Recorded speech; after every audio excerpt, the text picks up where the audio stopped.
जय जिनेंद्र मंडळी। तर चला बघूयात आजचा गेम। आजच्या गेमसाठी लागणार आहे आपल्याला डायस आणि पत्ते। गेम अगदी सोपा आहे। पार्टिसिपंट्सला 1 मिनिटाचा टाइम द्यायचा आहे। त्याने टाकायचे आहेत।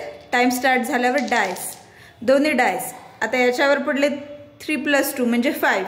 तर त्या पार्टिसिपंट्सने यातले 5 काढायचे, पण पत्ते हातात घ्यायचे नाही, एकाच हाताने कर। ओके, लकी पार्टिसिपंट्स आहे। 1 नंबरलाच 5 आले, मग 5 इथे ठेवायचे।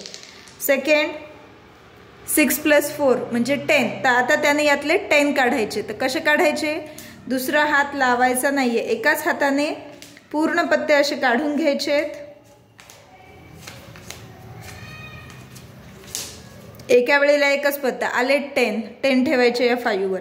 हे पत्ते परत वापस टाकून द्यायचे याच्यातच, परत खेळायचे। 3+2 5 झाले, परत पुन्हा सेम प्रोसेस।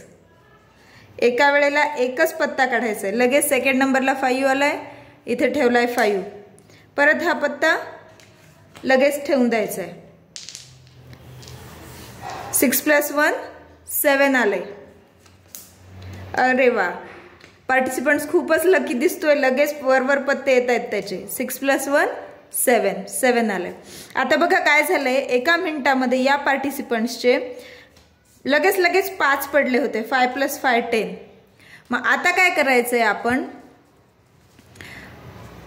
समजा 4ही 5 संपून गेले आणि आता त्याच्याकडे 5 नाहीये, तर मग अशा वेळेस आपण एक्का जे आहे, कारण आता 2 डायस असल्यामुळे 1 तर पडणारच नाहीये, तर तो एक्का आणि बादशाह म्हणजे 13 पण पडणार नाहीये। तर त्या दोघांचा वापर आपण कुठलंही, जसं आपण रम्मीमध्ये जोकर म्हणून घेतो ना, जोकर कोणाच्या जागेवर लागतो, तशा प्रकारे आपण त्याचा उपयोग करू शकतो।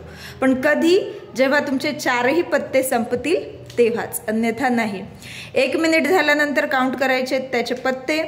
तर किती झालेत? सपोज 4 पॉइंट्स, इथे 4 पत्ते झाले म्हणजे त्या पार्टिसिपंट्सचे असतील 4 पॉइंट्स। धन्यवाद। गेम आवडल्यास लाईक करा, चॅनलला सबस्क्राईब करा। पुन्हा भेटूया अशाच एका नवीन गेम सोबत।